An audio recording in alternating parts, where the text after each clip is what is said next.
네, 오늘은 5월 28일 성령 강림 주일입니다. 오늘 성서 말씀은 요한복음 4장 19절부터 26절 말씀입니다. 4장 19절부터 26절 말씀 읽고 증언 말씀 잠시 나누겠습니다. 요한복음 4장 19절 여자가 말하였다. 선생님, 내가 보니 선생님은 예언자이십니다.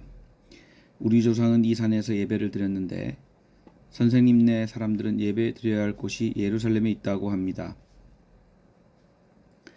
예수께서 말씀하셨다. 여자여, 내 말을 믿어라. 너희가 아버지께 이 산에서 예배를 드려야 한다거나 예루살렘에서 예배를 드려야 한다거나 하지 않을 때가 올 것이다. 너희는 너희가 알지 못하는 것을 예배하고 우리는 우리가 아는 분을 예배한다. 구원은 유대 사람들에게서 나기 때문이다. 참되게 예배를 드리는 사람들이 영과 진리로 아버지께 예배를 드릴 때가 온다. 지금이 바로 그때이다. 아버지께서는 이렇게 예배를 드리는 사람들을 찾으신다. 하나님은 영이시다. 그러므로 하나님께 예배를 드리는 사람은 영과 진리로 예배를 드려야 한다. 여자가 예수께 말했다. 나는 그리스도라고 하는 메시아가 오실 것을 압니다. 그가 오시면 우리에게 모든 것을 알려주실 것입니다. 예수께서 말씀하셨다. 너에게 말하고 있는 내가 그다. 이것은 주님의 말씀입니다.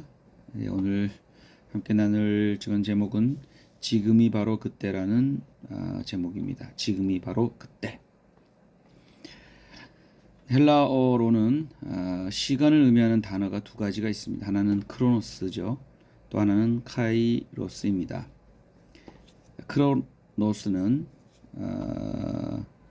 자연적으로 해가 뜨고 지는 시간이자 지구의 공전과 자전을 통해서 결정되는 시간을 말합니다. 태어나고 늙고 병들어 죽는 생로병사의 시간, 즉 객관적인 의미에서의 시간이라고 할 수가 있겠죠. 반면에 카이로스는 그리스 신화의 제우스 신의 아들이며 기회의 신이라고 불리웠습니다.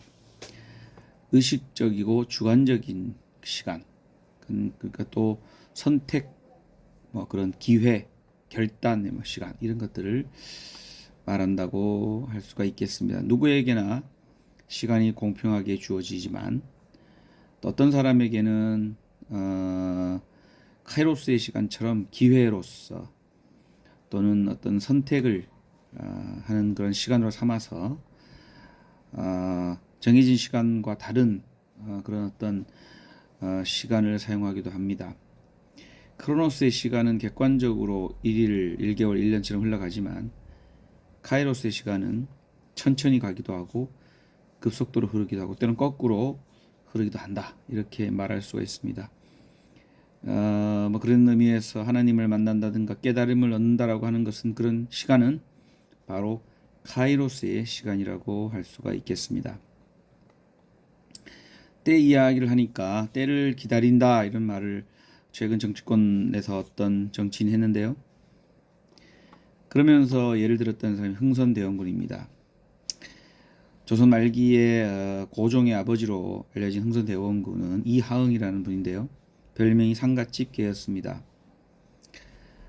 당시 실세였던 안동김씨 눈밖에 나면 죽거나 귀양을 가야 하기 때문에 상갓집 개처럼 천대받으면서 여기저기 얻어먹으며 다녔다. 그래서 상갓집 개라는 별명이 있었죠. 그러나 그의 아들 고종이 26대 왕으로 즉위하자 1973년 고종이 친정할 때까지 한 10년간 운현궁의 호랑이로 그렇게 조정을 호령했다고 하죠. 세도 가문을 쫓아내고 인재를 고루 등용한다든지 비변사를 폐지하고 불타는 경복궁을 중건한다든지 이런 정책을 펴게 됩니다.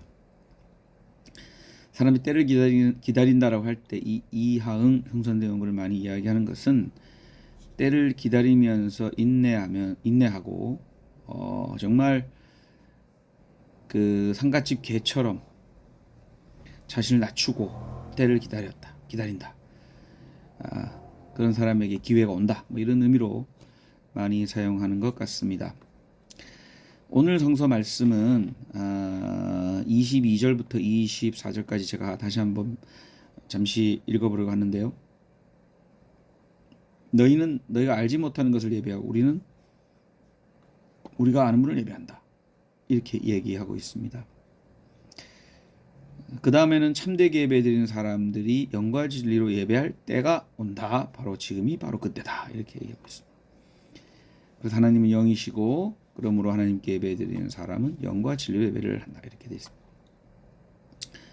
먼저 알지 못하는 것을 예배하는 것과 아는 것을 예배하는 것에 대해서 잠시 이야기해 보고자 합니다. 당시에 많은 신들에 대해서 신숭배 사상이 있었습니다. 심지어 알지 못하는 신에게까지 제사를 드리는 숭배 사상이 있었습니다. 그래서 사도행전에 보면 아레오바고에서 바울로가 그런 얘기를 하죠. 알지 못하는 신에게 너희들은 예배하지만 우리는 아는 신에게 예배한다. 이런 얘기를 한 것과 연결이 되어 있는 것 같습니다. 우리는 알지 못하는 것에 대해서 두려움이 있습니다. 알지 못하기 때문에 불확실해하고 두려워합니다. 불확실하고 두려워하기 때문에 뭔가 우리에게 불확실성을 주는 것에 대해서 되게 두려워하고 거기에 마음과 정신을 집중합니다. 그러다 보니까 여러 신들을 만들고 부적을 만들고 또 부정타지 않게 막 한다는 것도 있죠. 하지만 우리는 이미 알고 있는 성서에 기록되어 있고 우리에게 계시된 하나님을 알고 있습니다. 하나님 우리를 해방으로 이끄셨고 우리를 죽음에서 살리시기 위해서 우리를 사랑하시고 우리와 늘 함께 하시는 하나님 때문에 우리는 모르는 사람 덮어놓고 무조건 숭배하는 것이 아니라 우리를 해방하시고 우리를 자유롭게 하시고 우리를 어떠한 속박으로부터도 자유롭게 하시고 심지어 죽음으로부터도 우리를 자유롭게 하시는 그 하나님을 믿는 것. 그리고 그 하나님이 우리 안에 계시면서 우리 안에 영으로 함께 계신 그 하나님을 믿는 것. 우리는 그 하나님을 예배하기 때문에 알지 못하는 것을 예배하는 것과 차원이 다르다. 이렇게 얘기합니다. 그렇기 때문에 또한 사마리아에서 예배하는 것도 예루살렘에 예배하는 것도 아니라 우리가 있는 그곳에서 우리의 마음 안에 우리 안에 계신 하나님을 예배하면 된다. 이런 얘기를 예수께서 하고 계십니다. 두 번째로는 이렇게 얘기하죠. 영과 진리로 예배할 때가 온다. 이런 말이죠. 영과 진리로 예배한다는 게 뭐냐 이런 거죠. 그것은 곧 진리의 영 안에서 우리가 예배한다라는 것을 의미할 것입니다. 진리의 영. 우리가 하나님의 영에 사로잡힌 사람이고 하나님의 영이 있습니다. 그런 악령도 있습니다. 돈의 영도 있습니다. 물질의 영도 있습니다. 그것이 우리 안에 있는 것이 아니라 진리의 영, 우리를 살리는 영이 우리 안에 있고 그것에 예배한다라고 하는 것은 그것과 만나고 그 영과 교제한다는 뜻입니다. 진리의 영이 우리 안에 있기 때문에 우리는 언제나 진리로 나아갈 수 있고 우리는 진리 안에 살 수 있고 진리를 부끄러워하지 않고 두려움 없이 진리를 주장하고 진리가 이 땅에 넘치도록 해나갈 수 있다는 것입니다. 그러나 영과 진리를 예배하지 못하게 되면 두려움에 사로잡히고 또 거짓에 사로잡히고 악한 영에 사로잡히게 된다면은 우리는 현실 세태에 그냥 사로잡혀서 흘러가는 대로 흘러갈 것입니다. 그것은 바로 크로노스 시간으로 흘러가는 것입니다. 우리는 새로운 기회를 갖지 못할 것이고 새로운 어떤 선택의 순간을 맞지 못하게 될 것입니다. 그런 의미에서 우리는 진리의 영 안에서 하느님과 만나고 예배할 수 있어야겠습니다. 오늘 마지막 24절 보면 하나님은 영이시고 하나님께 예배를 드린 사람은 영과 진리의 예배를 드려야 한다고 되어 있습니다. 그것이 바로 지금부터 가능한 지금 일어날 수 있는 일이라는 것이죠. 사랑하는 여러분 안에 두려움이 있습니까? 혹은 악한 영에 사로잡혀서 힘들게 또 노예처럼 억눌려 살아가고 계십니까? 혹은 잘 모르는 두려움 속에 여러분 살아가십니까? 오늘 진리로 이끄시는 하나님의 이끌림에 의지하여서 진리의 영이신 하나님께 예배할 수 있는 여러분 되시기를 바랍니다.